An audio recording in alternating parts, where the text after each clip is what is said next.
Hey guys, welcome to a new video. Today we're going to talk about the chess variant we call atomic chess. The idea with this variant is that when you capture, you will create an explosion. This is going to create a lot of fun and interesting moments in this game. In this video I'm going to show you the rules of this game, some tricks and also some games. So after watching the video you will be ready to play your own games and probably and hopefully win some games in atomic chess. So the first rule and the most important thing you need to understand is that in atomic chess, once you capture something, you're going to create an explosion. So for example here, after the move e takes d5, an explosion centered at d5 will happen with a 1 square radius, and the pawns of the capture will disappear. It means e4 and d5, so as any other non-pawn pieces around.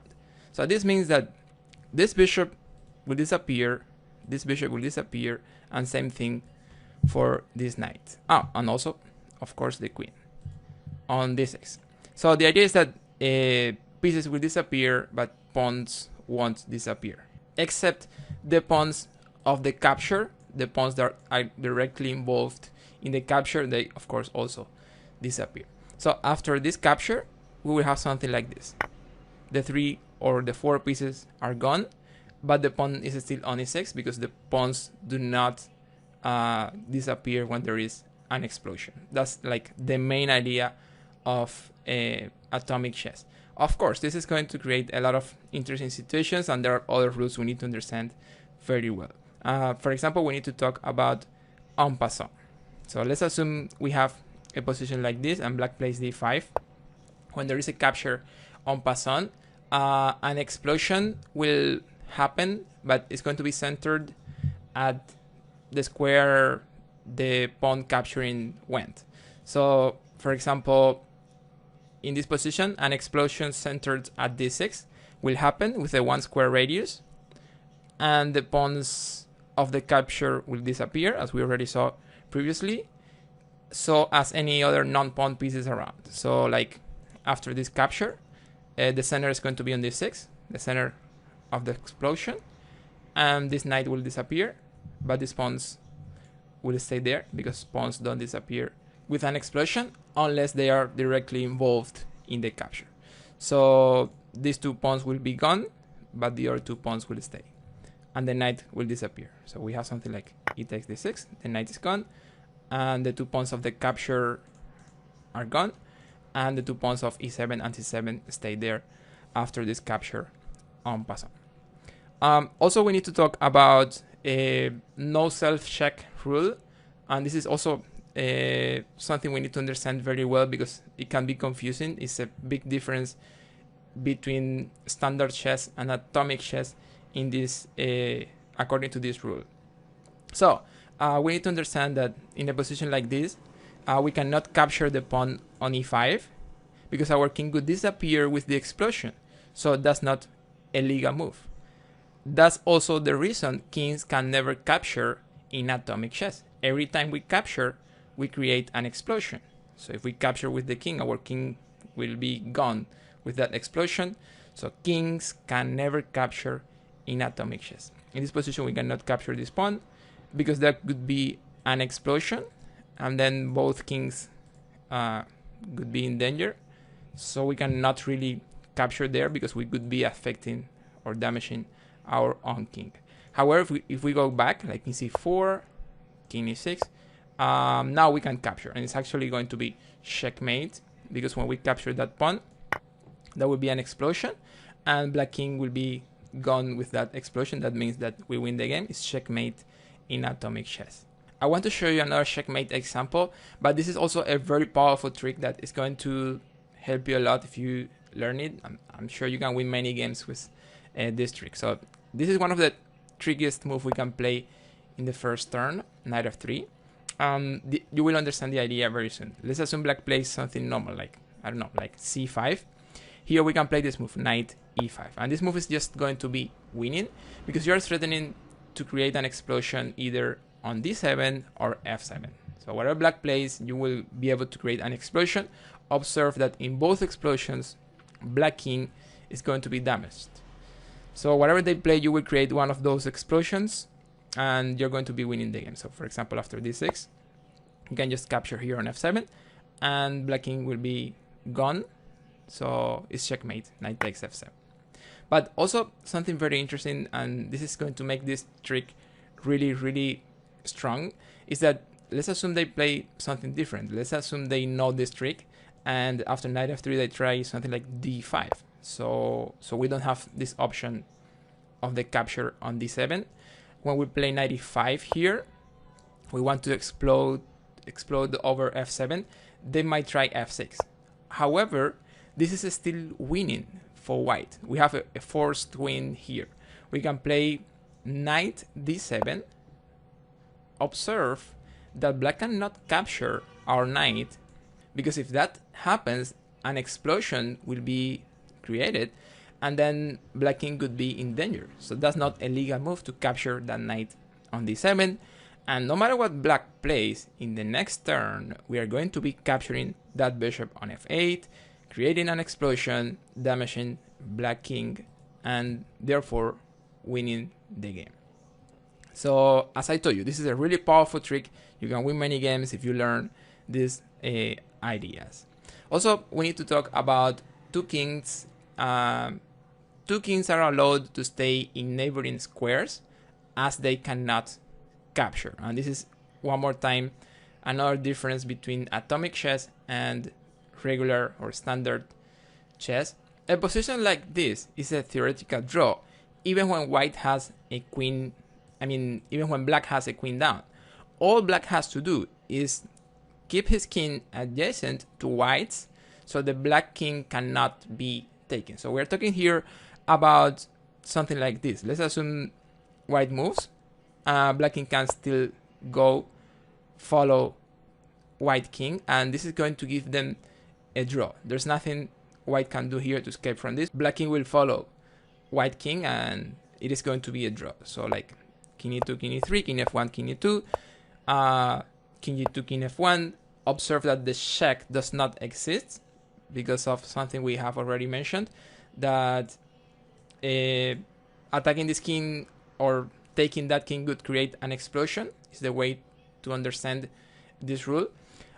Taking the king would create an explosion, and white king is close, is around, so white is not really able to capture the king. So we say in atomic chess that if we have something like this, the kings cannot be in check. So the game can continue like, let's say king f3, king e2, king f4, king f3, and this is a theoretical draw in atomic chess. Something interesting about atomic chess is that we can remove checking pieces with an explosion. And let's see an example about this. So let's assume an opening like this, like e4, d5, or, well, let's go directly to the position. Here, let's say black plays queen e7 check. And of course, our king is threatened, so we need to do something about that. We have some options.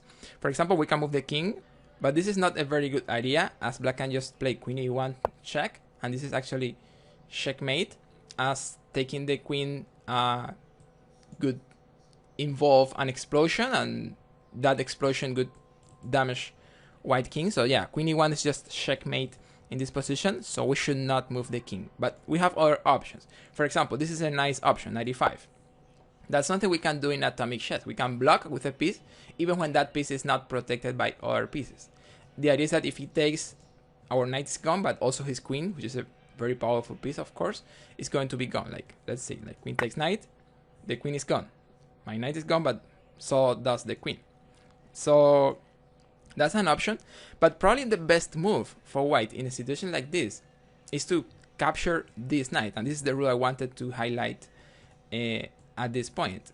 We can get rid of a check by creating an explosion if in that explosion we remove the piece putting our king in check. So for example, we can capture the knight, there will be an explosion around, and this is going to remove that queen. So this means that we get rid of the check. So let's see it on the board. We capture, Of course, the bishop is gone and the knight is also gone, but we get rid of the queen. That's probably the best way to deal with this check.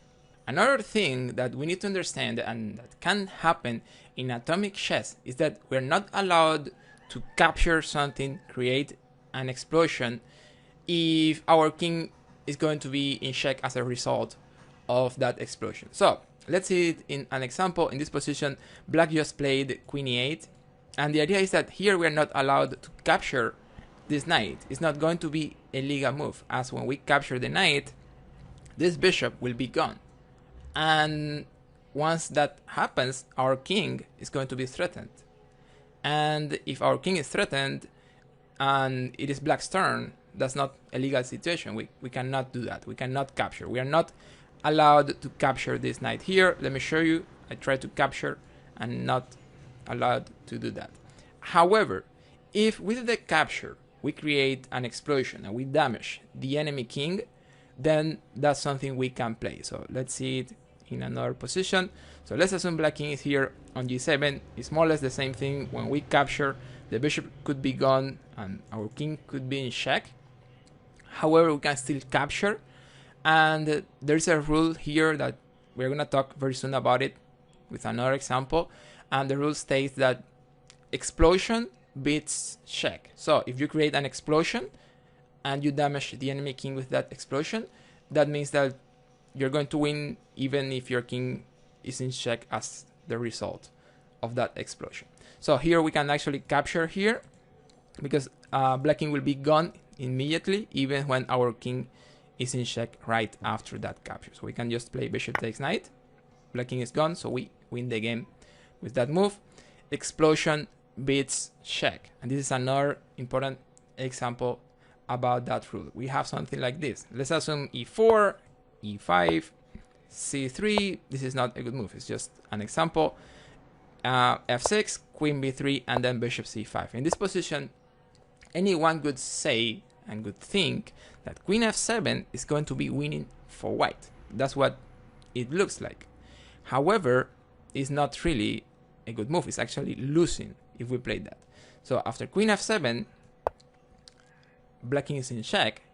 However, black can just play in this position the surprising move, bishop takes f2. They are allowed to do that because it's going to be checkmate. And remember the rule, explosion beats check. So they can do this. They can play bishop takes f2, and they are actually the one winning the game. It's interesting here that we can play nothing else. I mean, we are not allowed to move the pawn. We are not allowed to move the knight. There's nothing black can play in this position. So if something like this happens in a game, black is forced to play the only legal move that actually wins the game for them. That's interesting, I think. So the only move black can play is bishop takes f2, and it's actually winning the game. Remember, explosion has more power than a regular check. About the stalemate, I think we need to talk a little about this. The rule is similar to what we have in standard chess. So the idea is that if a player does not have a legal move and the king is not in check, it is going to be a stalemate. So it's the same idea, but of course we have different situations to see this on the board. For example, in a position like this, white can play queen g7, and this is not going to be checkmate. Observe that black king is not in check, as both kings are adjacent.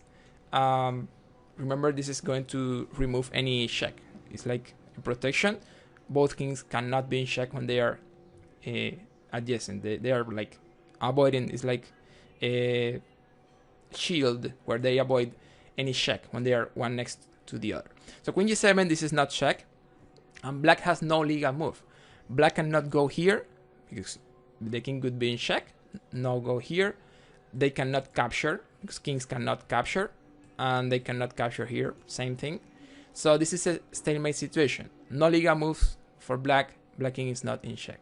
Also, we can see other more normal examples where we can have a stalemate. Like, let's assume a position like this, and white plays, for example, queen f6. This is a normal stalemate position, similar to what we have in standard chess. Like the king cannot go here, here, or here, or here because it's going to be in check. So it's just a stalemate. Something interesting is that if we have something like this, it's not really a stalemate. Black can actually move here, as the king can go to G or H7 because white king is really close, and well, that is going to protect the king from check. So black king is not really in check on G7 or H7. I want to show you some games where I played, so you get the ideas about how an atomic chess game can go. Usually they are very short, they finish very soon. For example, here I was playing as black, my opponent played e3, I played knight f6, my opponent played bishop c4. He wants to capture here, create an explosion and give him checkmate. That's why I played here d5. He plays bishop b3 to save the knight, and here I won the game in 2 moves. I just found here knight e4. That's a trick we already studied previously in this video. The idea with knight e4 is that I'm taking either here or here, creating explosions in one of those squares, and there's nothing the white can do. So knight e4 is just winning the game. Actually, my opponent resigned at this point. Another example is this game. My opponent played knight f3. I know the tricks, so I played f6 to avoid the move of the knight. He played knight d4.